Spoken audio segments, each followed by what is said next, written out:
Hello everyone, we are here in Sylmar, California, in Southern California, which is a very warehouse type area. You can see very industrial, a lot of warehouses in this area. And we're here at the Nethercutt Museum to check out cars. And so we're gonna see what's here in the Nethercutt Museum. I don't know who Nethercutt is or why they like lots of cars, but we're gonna find out. So come along for the adventure. I believe the admission's gonna be like $10. And it looks like they're open from 9 to 4:30, and let's see what they say here on the front. Here it's $5 to see the museum, so that's okay. It used to be free, but now it's $5. I thought it was going to be $10, so I'm already half off of what I thought it was going to be. Here from the Midwest to stay with his aunt. Basically, what I found out was the Nethercutt family started with a lady named Merle Norman, who founded the Merle Norman Cosmetics Company in 1931 during the Great Depression, by opening her first studio in Santa Monica, California. The company was a success. Many women bought into the company, making it go public, but then the company went big, and then in 1974, the family bought all the shares back, and so the company is once again in private hands. There are just a lot of cars here in this warehouse. This is a full story of cars to look at. Just mostly 1930s and 40s cars, but it goes all the way into the 80s, and there's even some movie prop cars in here, so it's kind of cool. Drives the Rolls-Royce Phantom. The Rolls-Royce Phantom. Daddy Warbucks drives the Rolls-Royce. Oh, not drives, is driven in a Rolls-Royce Phantom. Yes. Okay. So this is Daddy Warbucks. It says here this is a 1913 Rolls-Royce Phantom. It says the elegant closed car has very stylish lines with a distinct supporting flair. But you can see the Phantoms were going all the way through the 30s, you know. Yeah. So. Yeah, sure. That's there you go. Okay.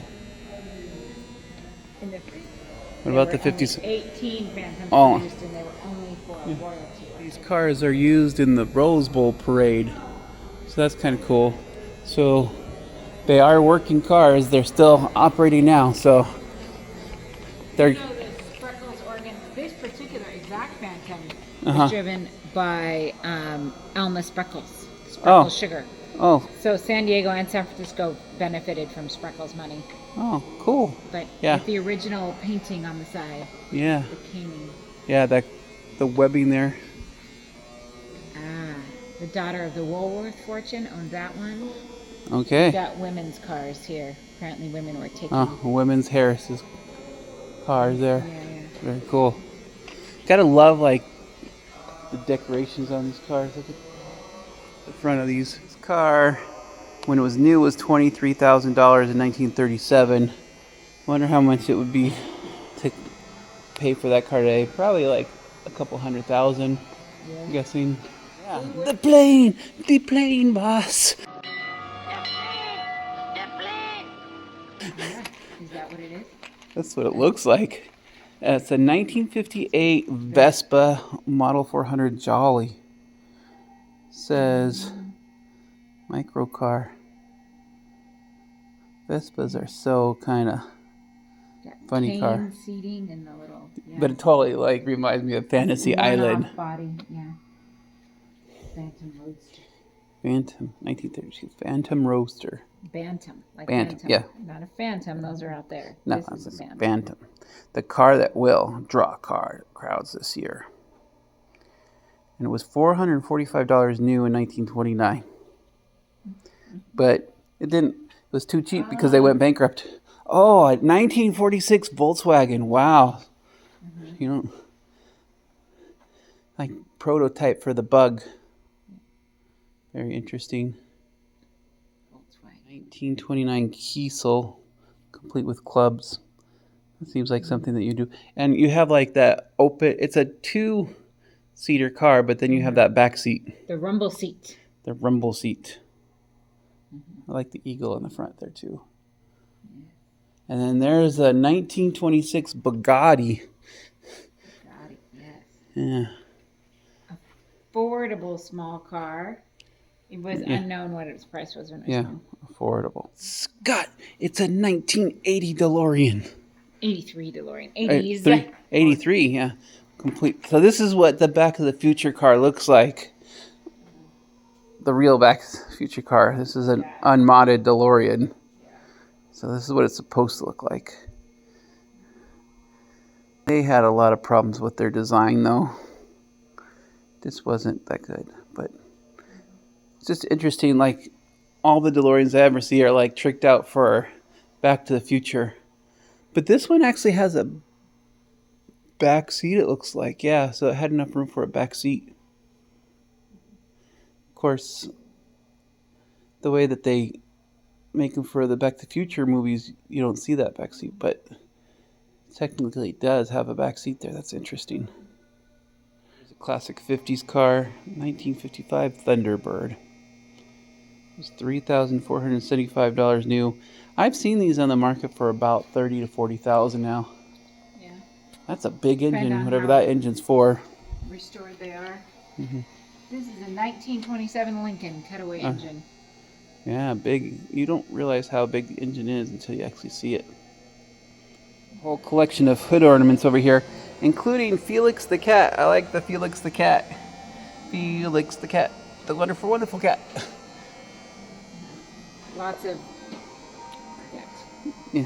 Colby, Yeah. Cobra, and Greyhound. Lots of angels on the front. That's a very Yeah. common thing, different angel theme.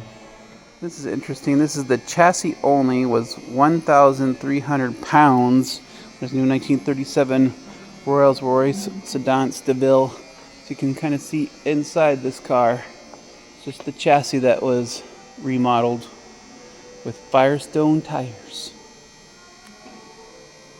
This was once the car of Miss Eli Lilly's 1958 Rolls-Royce. What were you going to say? Like that car to me, if I saw it at a classic car show, it would not scream limo to me. I'm curious what makes a car a limousine, right? Because to me, this car does not like. Well, you're thinking stretched limo. Sure, but even still, what makes something a limousine? I mean, I know what makes something a Rolls Royce. The Rolls Royce company makes it, and they put their logo on it. Yeah. But what makes something a limo? We'll have to look that up. 1988 Rolls-Royce that was used by the Duke and Duchess of York, Prince Andrew and Sarah Ferguson. And we looked up the definition of a limousine, and the definition of a limousine is larger doors and the chauffeur is separated by a partition from the passengers. That's the only definition that we could see for a limousine. Like this to me screams limousine. It's a caddy. It's a caddy. But it's got like the total definition. No, see, it's a Fleetwood formal limousine. Yeah. But see, it has it's large, but this is a little bit stretched. But it definitely has the partition, and then the back door is larger than the front door. Makes it easy for rich people in fancy dresses to get in and out. Yeah. You know, where's the rich person going to be sitting? He's going to be sitting in the front seat driving, or in the back seat as a passenger? Because that's where the big door is, right? Yeah, exactly, where the bigger door. So you have different sized doors. Tells you inflation. This right here is the most expensive car produced by the Caddilac company in 1980, and it was a whopping $24,000. Yeah. Top of the line Cadillac, 1980, $24,000. So your luxury vehicle in 1980 was $24,000. That's what inflation has done to things. But just like top of the line. This is top of the line, 1980. The most you could spend on a car. This is 1934 Duesenberg. Watch out for that first step. It's a doozy. In the movies, you always see the kids like playing on the sides. This toy looks to me like something from like the Little Rascals, and you see the Little Rascals like hanging on to the running board. Yeah, hanging on to the running boards there. And 2 windshields if you're sitting in the back. Yeah, you get a windshield too. Yeah. In 1969, best of show. And it was $15,000 back then. That's a lot of money. 1934? Yeah. You buy a farm But you could hold 4 people plus maybe 6 if they were riding on the running boards. Dirty Cadillac. Kind of looks like a hearse to me. Cabriolet. Could be technically. Oh, this is one of Cecil B. DeMille's cars. Oh, it's Cecil B. DeMille's Cadillac. Yeah. Yeah, because I was gonna say it almost has that like limousine look to it because it definitely has a partition. Yep. Yeah. There's occasionally he drove it, and a lot of times, it's interesting to me how the mirror is strapped to the tire. Yeah. Well, it's so that you can take off that tire. If Sure, you you use can it. use that tire, but Yeah, but that's it's adjustable. That's where the rear view mirrors or the side mirrors are strapped on to the tires. Very interesting. It's a 1912 Cadillac, and what's so special about this 19? It is the first car that could be started and lighted from inside the car. Ooh, you didn't have to crank it out outside or light your headlights from outside. They were, wow. You could do it all from progress. inside of your It does car have a with the very little carriage-like. flower bases. Yes. Carriage-like. It looks like a wagon, basically. It looks like a horseless carriage, right? Yeah. You could kind of see Cinderella riding in that one. Yes, Cinderella could ride in that one. The electric cars should have been out a lot earlier. This is a 1914 Ranch & Lang Model B4 electric Bougram. Just to go to show you that electric cars have been around for a long time. I wonder what its range was back then. It was 80 volts horsepower. It's $2,000. And yeah, and this is what you'd use to charge it with. It's too bad that electrical vehicles didn't make a thing. 1923 McLaren. McFarland. This is a 1923 McFarland, and it was owned by Fatty Arbuckle. And you can tell this is a true limo. You're Yes. inside, you're enclosed. The Yes. driver is Is in the open air. is out in the open air. That's funny. It's a 1909 Packard Model 30 Runabout. The tires, look how thin these tires are, Denise. The tires were just so thin back then, but they were replacing carriages, so it's a lot different. Just a little two-seater coupe. It's got a ribbon on it, and who did it carry? Emeril Lagasse. Emeril Lagasse. He was the Grand Marshal of the Rose Parade. Yep, you can see there's the Grand Marshal in the Rose Bowl Parade, and this is the car that carried him. 1930 Packard, and what's the unique story? The man who ordered it bought it for his wife, but she passed away suddenly before it could be delivered. Oh. And so when it was delivered, he didn't want the memory of her, and he told his chauffeur to go destroy the car. But the chauffeur was like, no, and he hid the car instead. And so it was discovered like new in 1968. Okay. You can see this 1930s Packard versus how many years. There's a big difference between these two cars. How many years goes between? This is 1939. This is 9 years later. It's huge engine. This is a formal sedan. This is a huge car. Yeah. It's big. 1956 Packard. My parents would have been vivid. Look at that grill. That grill's gonna like destroy you. No seat belts back then. It's all just bucket seats. Just bench seating back then. And here we got two Marmons. Marmons. Never even heard of a Marmon before.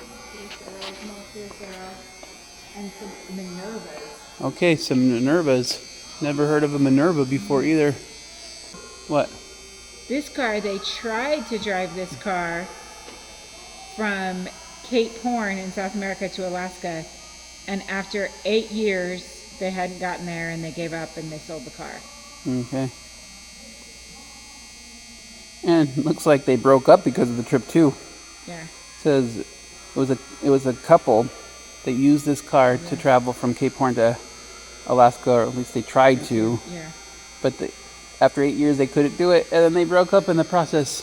That doesn't sound good for long-term travel. Yep. The car was already 20 years old at this point. They were not taking Yeah, a new car. it was getting worn down. 1913 Christie front drive steam engine pumper. Very interesting. Front drive motor. A Knox. Never heard of a Knox before. 1914 Knox. Low rider. It's a low rider. 1962 Lincoln. Yep. Bum, bum, bum, bum. See why you Put a what in the back? What? In the back of the, Yeah. you know, used in the. Yeah. This was in the 2010 Rose Bowl Parade Hall of Fame. Only 12 alcoves are known to exist, and this is one of them. Very rare car. Don't see many of those anymore. Just love looking at all these music boxes. I wish they were operating. Probably been used in the Rose Bowl Parade too. It sure has. Because it's nice and open and big, so people are going to see you in this car. Yeah. It was The in Grand Marshal in the 07 parade. Okay. For George Lucas. Oh, George Lucas. Rode in this car when he was Grand Marshal. Nice big open car there. Removable top. You can just take that top off. Yeah. Very interesting. Piano with it's a player piano, but it's got a stained glass window in it. Yeah. Very interesting. In 11, it was a 4-speed transmission and an overhead valve engine. So for 1911, it was quite fast, and it was the choice for police cars, ambulances, and fire wagons. Okay, this would be a police car back in the day because it was fast. Well, probably not as a convertible, but you know, a Pope Hartford. In 2008, it took the Pasadena mayor. Right, so this 1911 Matson that's green have Kermit the Frog on it. Yep. The Known restoration dies. Known for its silent six, the Matheson was one of the quietest cars ever produced. It was extremely reliable. Statistics show that over the several years, the average repair expense, except tires and batteries, per 12,840 miles was only $36.41. Even in today's dollars, that would be an incredibly low figure. After restoration, the shop guys thought it was the color reminded them of Kermit the Frog, and that is why Kermit sits on the radiator cap today. It's interesting. 1917 Simplex with wooden wheels. Cars from New York. The Roeblings own this car. The who? The Roeblings. The Roeblings? Well, who are the Roeblings? The Roeblings were the engineers of the Brooklyn Bridge. It was father and then son and wife because he got really sick. So you can read all about him. The guy who built the Brooklyn Bridge owned this family. one. Look at family. like all the cabinets in there underneath the. Yeah, storage. Seats. There's your trunk, but with like drawers and locks. And then you have baskets on the side too, but still. Yeah. I wonder why they've This is chosen. a 1957 Chevy, so you know what I gotta sing. My, Miss America, bye. She drove my Chevy to the levee, but the levee was dry. And good old boys drinking whiskey and rye, singing, this'll be the day that I die. This'll be the day that I die. And right next to it is a 1972 Chevrolet. Only a little bit older than we are. Yeah. Stingray, that looks nice. So, hey, it's the Hudson Hornet. Just like on the movie Cars, except it's maroon instead of blue. So it's not Doc. Maybe it's Doc's cousin. The cool California part of the Hudsons. Okay. AJ's in some kind of camper. What are you in, AJ? Pierce Arrow. 36 Pierce Arrow travel trailer. Oh, wow. And you're allowed to come in. So let's go check it out. I'm going to go in. Yeah. Upstairs. Okay. Wow. And there's the stuff for you to read. Yeah. It does say no touch on everything, though. Yeah. You can come in, but you can't. Touch. Nice. I presume this is the bathroom, right? Yeah. Yeah, and this probably pulls out to a bed. Yep, and there's a refrigerator here. Yeah, outlets. And outlets. It's not made for Pretty a nice. family of three, though. Well, this would have been another bed right here. No, I this think- is family of three. You could totally do Yeah. a family, because this one would pull out into a bed. So mom and dad are right here, and then those benches would pull like together, or you pull some of it down, whatever, Yeah. and then this would turn into a bed. Maybe. Yeah. And there's a table right there too for dining. So it did have a stove. It had a stove, a bath, a bed for four, ice box, gas heater, and radio. This was luxury, $1,282 back in 1936. You would have been styling. And it was towed by this car right here. A 1937 Pierce Arrow. Nice. Closed drive limousine. Random torpedo boat here. And then this is a 1998. From our lifetime. Oh, It's tool time. It's the tool time car from Home Improvement. Yeah. So this is what they would use on the show. The prop from the show, too. The prop from the show from Tool Time. Benford Borland assistant. Benford tool car. Inside here, you can see there's Tim. Of course, Tim's going to have the biggest locker, and then there's Heidi's locker and Al's locker, and sporting all the latest Benford technology there from Tool Time, the show.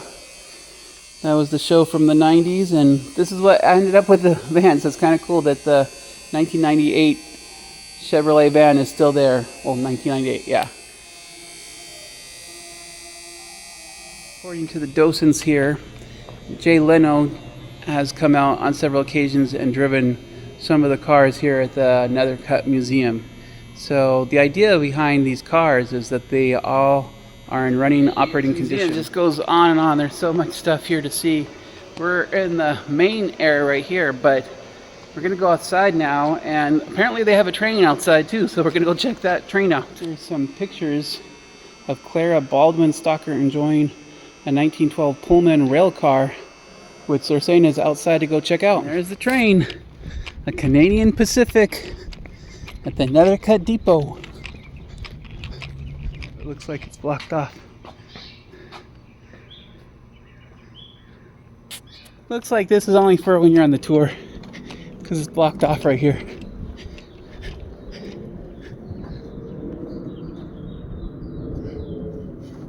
Fortunately, there was like a chain there, so it wasn't really open. I'm guessing you have to be on the tour. There is a guided tour that you can reserve for this museum. I believe that that's maybe the $10, but we don't have the time to do the guided museum. But maybe on another day, we'll see. If this video gets enough reviews, was this interesting? Let me know. If it is, I'll pay for the guided tour, and we'll come back on that one. That was the Nethercutt Museum. I hope you enjoyed this video. If you did, please like and subscribe, and we'll see you on the next PedrozaTravel adventure. Thank you for coming. Really appreciate your comments. It lets me know that you're here, and we'll see you on the next one. 28 model L enclosed limousine. Original owner was Raymond Hatton. He was known in the 50s and 60s for being a cowboy western star. But this doesn't look like a very cowboy car to me.